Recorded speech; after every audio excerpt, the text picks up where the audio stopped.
ஆரம்பிக்கலாங்களா? என் பேர் கீதாஞ்சலி மேடம். எனக்கு வயசு 21 மேடம். எவ்வளவு நாள் ஆச்சுமா கல்யாணம் ஆகி? எனக்கு 4 வருஷம் ஆகுது மேடம். பசங்க இருக்கா? ஒரு பையன் இருக்கான் மேடம். யாரு இது? உங்க அம்மாக்கு சொந்தமா? ஆமா, எங்க தாய் மாமா மேடம். நடந்து வந்தோன்னு வச்சுக்க, தேவர்மான் படத்துல வர கமலஹாசன் ரேவதி மாதிரி இருக்குன்னு நினைப்பதான் பொழப்ப கிடக்கு. எங்க அம்மா கிட்ட பாவி ஆளை பார்த்தா டம்மி பீஸா இருக்க, பயங்கரமான ஆளா இருக்கேடா. அரே நீ அப்பா ஹாஸ்பிட்டல்ல சீரியஸா இருந்தது மேடம். குழந்தை ஒரே நாள்ல 4 வாட்டி ஃபிக்ஸ் வந்தது மேடம். குழந்தைக்கு டாக்டரே பழக்க முடியாது. இன்னும் என்கிட்ட கையெழுத்து வாங்கினாங்க மேடம். அப்பயே வந்தாரு, பார்த்தாரு, 5 நிமிஷத்துக்கெல்லாம் போயிட்டாரு மேடம். கவர்மெண்ட் ஜாப்ல இருக்கறனால ரெண்டாவது திருமணம் எல்லாம் பண்ண முடியாதுமா. பண்ணிக்கினாரு மேடம். பண்ணிக்கினா அவங்க கூடவே இருக்கிறாரு மேடம். நல்லா சந்தோஷமா இருக்கிறாங்க. அது எங்க வீட்டு கம்ப்ளைண்ட் கொடுத்தேன்னா ஒரு சஸ்பெண்ட் பண்ணிடுவாங்க. எங்க வீட்டு பக்கத்துலயே வேற இருக்கிறாங்க மேடம். சுருக்கமா சொல்லும்போது வயிற்றுச்சல் அப்படின்னு சொல்லலாம். பட் சாப விடுவேன் இப்ப கொஞ்ச நேரத்துல. கோட்டச்சாமி ஒண்ணும் இல்லையா? ஒண்ணும் இல்லையா? அந்த குழந்தை என்ன ஏதுன்னே கேட்கறது கிடையாது. இப்ப கூட வந்துக்கிறான், அப்போ கூட தூக்க மாட்டான்.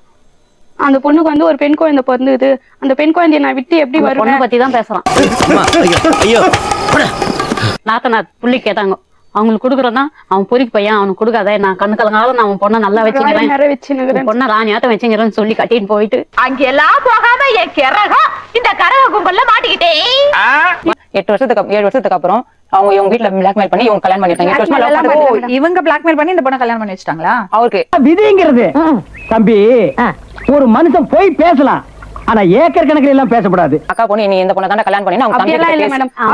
வந்து போன் பண்ணி சும்மா 8 வருஷமா லவ் பண்றவங்க அது எப்படி மேடம்? என்ன இந்த பொண்ணு தான் சொன்னேன். இல்ல மேடம், போய் பண்ணிக்கோ, உனக்கு இஷ்டமா இருந்தா நீ போய் பண்ணி. யாரை போய் சொல்றீங்க?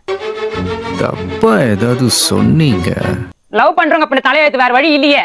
நம்பிட்டோம்ல. 7 வருஷம் இப்ப வந்து வாய்க்கே பொண்ணு வாய்க்கே கேட்டுட்டேன். செருப்பால அடிப்பா. இது மாதிரிலாம் போய் பேச நீனா நான் இந்த வீட்டுல இருந்தாலும் எல்லாரும் என்கிட்ட வம்பிடுறாங்க. நான் எங்கேயாச்சும் எப்படியாச்சும் போய் தொலை. ஒரு பையனை கூட பேசல, பேசுறவங்க வச்சு இல்ல பேசுறவங்க வச்சு ஒரு பையனை கூட நீ பேசனே இல்லையா? மேடம் அண்ணன் நிறைய பேர் 10 பேர் வராங்க, 10 பேர் கூட பேச.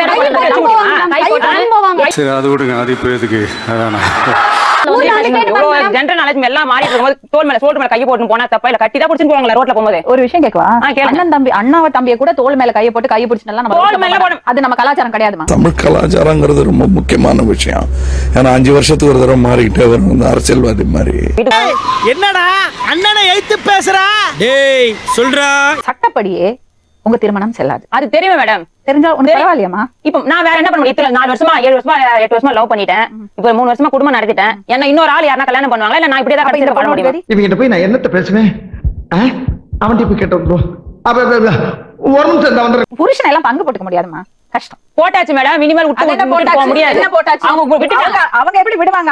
அவங்களுக்கு என்ன பண்ணுவாங்க? எங்க வீட்டுக்காரே எனக்கு நிரந்தரமா எனக்கு வேணும் மேடம். அது அவ்வளவுதான், டைம் முடிஞ்சது. வா.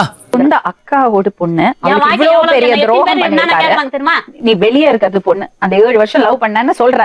லவ்னா அந்த கைய போயிருக்குமா தாலி கட்டுறதுக்கு? உண்மையான லவ்னா கேளுடா கேளு. பேசுனீங்கல்ல?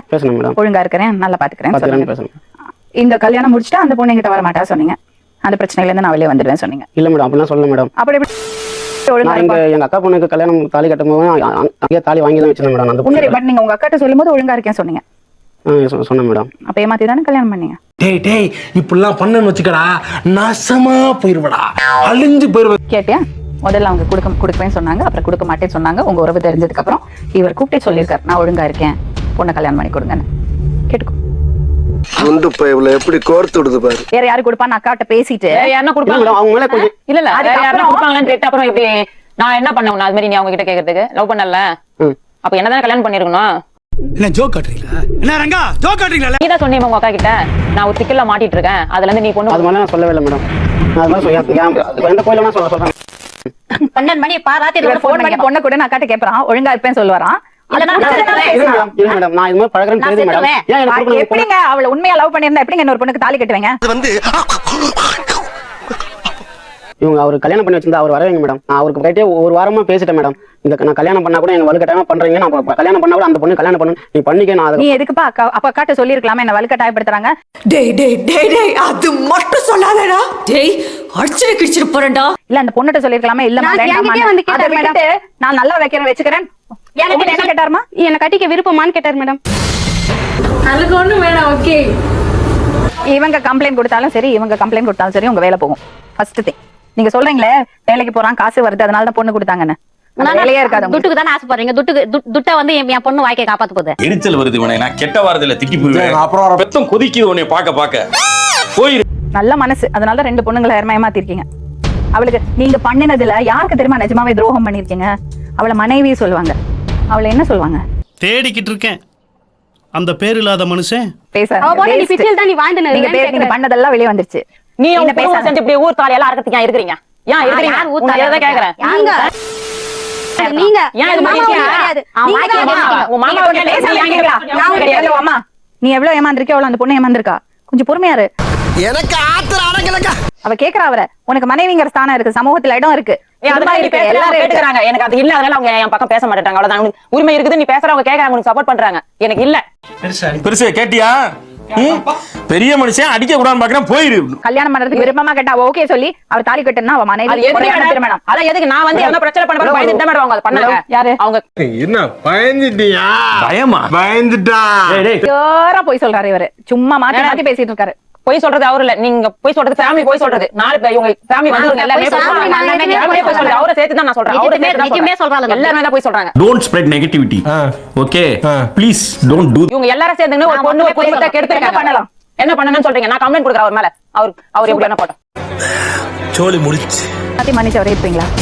நான் இன்னி கூட நான் ஏத்துக்கிறேன் தான் மேடம் வந்து. நான் ஏத்துக்கிறேன் தான் சொல்றேன். அந்த பொண்ணை விட்டுட்டு அந்த பொண்ணுக்கு எதனா பைசல் பண்ணிட்டு தான் மேடம் நான் வர சொல்றேன். கொடுத்துட்டு வந்து சொல்றாங்க மேடம். நான் பைசல் பண்ணாத நான் வர சொல்ல மேடம். அது நாங்க எதுவும் சொல்ல முடியாதுமா. சட்டப்படி என்னவோ அது அவங்க சொல்லுவாங்க. அந்த பொண்ணு கம்ப்ளைண்ட் கொடுக்க போறா, சட்டப்படி ஃபேஸ் பண்ண. சரி தேங்க்யூ. ஆனா இவங்க தான் உங்களுக்கு மனைவி, சட்டம் அதுதான் ஏத்துக்கும். புரியுதுங்களா? இல்ல புரியல.